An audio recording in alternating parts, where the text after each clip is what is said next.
getting to an age where you're gonna want to start making some real money. Kanan. Hannah, how many times I gotta tell you, white girls will get you killed. You know, just because you make gangster music doesn't make you a gangster. What's happening, YouTube and Power fans? It's Lamont Tyson back in the building. This is going to be my episode 5 trailer breakdown. Episode 4 was a good one. You saw what happened at the end where Rock caught her son going in there to have a conversation with Coach Mike Tomlin, detective. And there's going to be some clues in this episode about how she's going to handle it.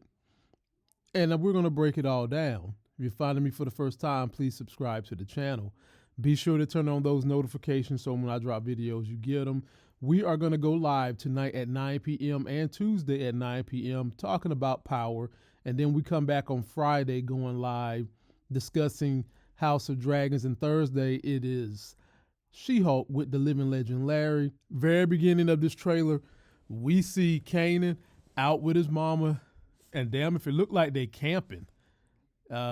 Not something a whole lot of black folks do, but you know what? We're not a monolith, and we do a whole lot of different things, but I would beg to say this is on the fringes, camping. And she's talking to her son just about the fact that he's getting older and he's going to want to have his own money, and maybe she don't realize that the person skimming from them is him. Maybe she has realized when they came up missing a couple of drugs, it was him. Because he's at that age where he wants to make some money, and she's trying to go ahead and start getting him acclimated to the game. Next scene, we see his ass. Maybe they are at a KOA, and Kanan done went into one of the little shops in the store, and he's smiling, skinning, and grinning at this young lady right here.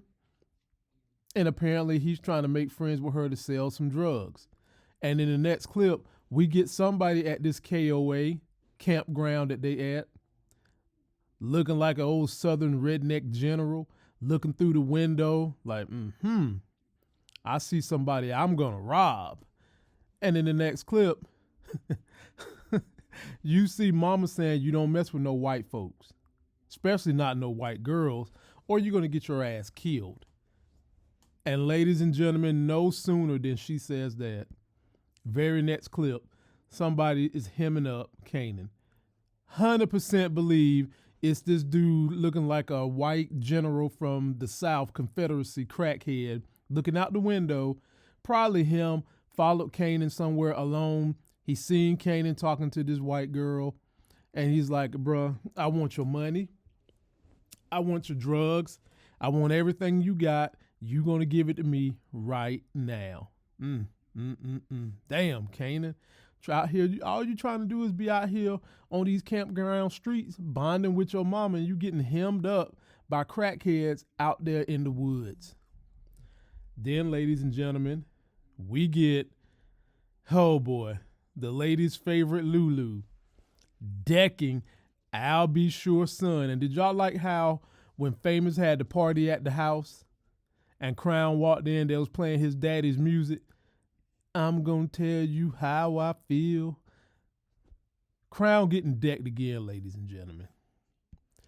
Decked so hard, his ass gets knocked to the ground. Lulu is standing over him, talking about just because you make gangster music, that don't make your ass a damn gangster. And then, ladies and gentlemen, let's look at the rest of the trailer to see how Crown responds. Don't you ever pull that unless you plan on using it. Who said I gonna use it? I have a daughter. She won't talk to me no more. That must be hard for you. We share everything. No secrets between us. You won't share everything with me, too. Oh yeah, I was saying to myself, how much longer can you keep taking these ass whippings? I don't know no man, unless he's a punk, that's just gonna continuously let somebody beat on him.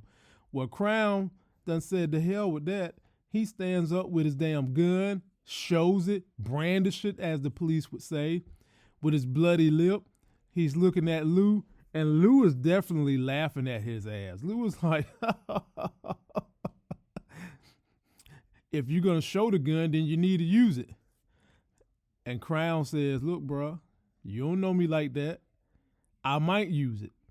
But ladies and gentlemen, we know Crown like that, and we know Crown ain't about to shoot no damn Lulu. What the hell you showing the gun for if you're not going to use it?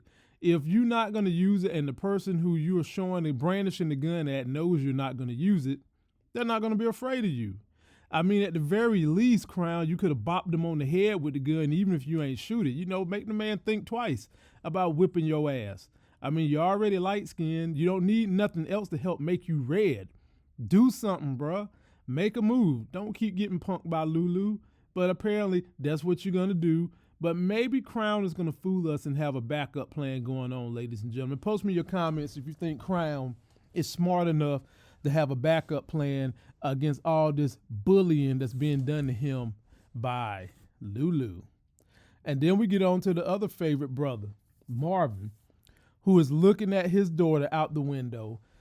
He is trying so hard to get back in the good graces of his daughter. He done went and reordered her room, made it look pristine and clean, and she still ain't trying to hear it.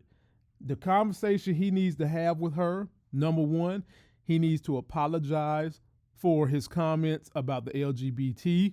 He needs to apologize for his comments about white Neek. And he needs to say, let us start over again. Let me try to understand you for who you are and see if I can make life a lot easier for who you are going forward. Now, that's how you get your daughter back, Marvin. You have to meet her where she's at, where she is with the LGBTQ status. Let her know you are a fan, you support it, and you will try to help her make life easier in that position. And we see him on a date, ladies and gentlemen, with the hot therapist. Now, you know good and damn well, if you somebody therapist, it is a no-no. It is a dereliction of duty to be out on dates with people you have therapy sessions with. And she's out here because I told y'all from the season trailer, he's going to get them panty draws. He's going to sniff them. He's going to eat them. He's going to regurgitate them. He's going to know every dimension of latex that's between her legs by the time he's done. And he's up here just telling her, look, man, I'm trying to get it back right with my daughter. And ladies and gentlemen, this therapist might be the bridge to getting things back with the daughter. But the more I see how this season is going down with Marvin, the more and more I think Marvin is going to die, ladies and gentlemen. I just really think Marvin is going to kick the bucket. I'm going to be sad to see him go because I'm liking where they're going with his character. But they probably let him smash with this therapist a couple of times, considering the way she's helped him this season. And then bucket kicking is going to happen to Marvin. Damn. Kanan and Rock is back out here on the KOA having their camping session, they one-on-one mom to son conversation. And she's just telling him, look, man, we don't need to have no more secrets. Kanan's like, oh, so when we have these talks, you going to start telling me the truth now? Kanan fully knows now that her ass been lying to him. She ain't coming clean with everything, and he knows it. And so now he's challenging his mama. You going to start telling me the truth? And then from there, ladies and gentlemen, we see a scene where Rock is running into a building out in the campgrounds. Look at the background. This is still in the campgrounds with the white girl that Kanan met earlier in this trailer. And they're busting through a room only to see Kanan holding a gun on somebody. Now, that's not Rock and the white girl. He probably pulled that gun on whoever was watching him and the white girl earlier. Remember, the redneck general for the South, this guy right here, is probably him, and Kanan done killed him. And then you see Kanan and the mama wrapping the body up in the woods, dumping the damn body into the ground. They took care of Colonel Redneck Crackhead and got rid of the body.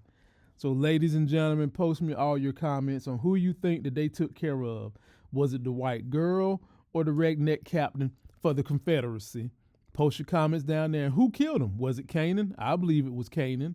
And also let me know, do you feel like Crown Camacho is finally manning up and going to handle his business with Lulu? That's going to do it for the video. Don't forget to like the video, comment, subscribe.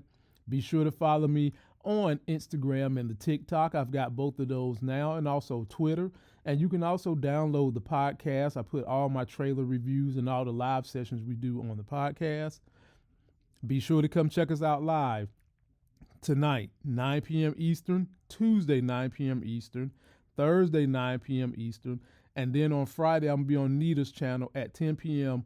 doing House of Dragons. Till the next Sex is Hell video, I'll see you.